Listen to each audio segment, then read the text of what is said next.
Good morning, good morning. Ito guys, yung part 2 ng upo, paano maparami.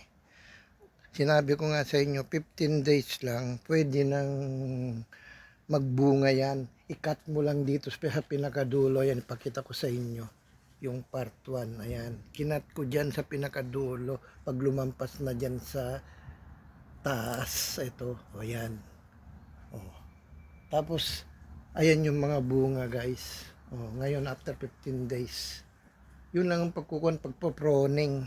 Kaya nga ilang beses ko nang na-experience ito last year dito sa Italia.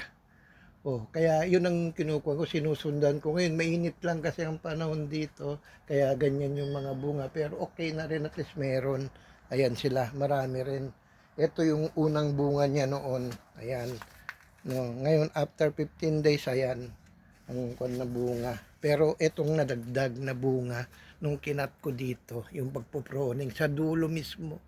Ayan guys, yung pagpo-proning, ayan sa dulo mismo. Ayan, dito ko prenoning. Kaya ayan, 4 na puno lang ito guys. Ayan. Kaya pinapaliwanag ko kasi ang sanga kasi sayang kung cut ka ng cut sa sanga kasi diyan manggagaling yung mga bunga. Ayan, sa sanga dito, ayan, sanga diyan, sanga dito. Ayun, nung nakat ko, ayan nagsanga, nagbunga. Ayan, nakat ko, ayan, nagsanga, nagbunga. Ayan guys, yung mga bunga ng upo. Parang din ito yung sitaw. Ang sitaw, pag matas ng after na, alisin mo yung nasa dulo, dadami ang sanga, plus dadami rin ang bunga.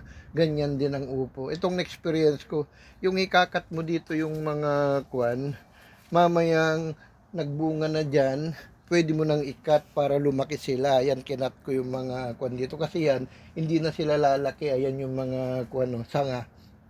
Idalis ko dayat. Kasi hindi na rin magbubunga yan para maganda siya. Ayan yung mga bunga.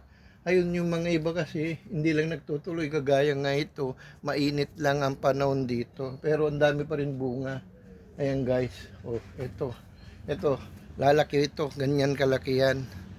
Kahit paano guys, napa-explain ko rin sa inyo kung paano ang pagpo-proning ng upo. Ito ang experience ko. Ayan kitang-kita, 15 days pa lang yan.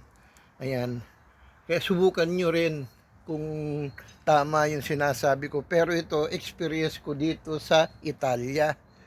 Kaya nga guys, ayan, mapapanood nyo kung paano ang pagpo-proning ng upo. Ayan. Hindi yung cut ka ng cut sa may sanga. Yun ang experience ko. Ito, kinat ko na sila nung nagbunga na para lalaki itong mga bunga. Nung nagsanga na dito sa taas. Itong mga sanga sa baba, kinat ko na. Ayan, 4 na puno lang ito guys. 1, 2, 3, 4. Ayan. Pero makita mong bunga.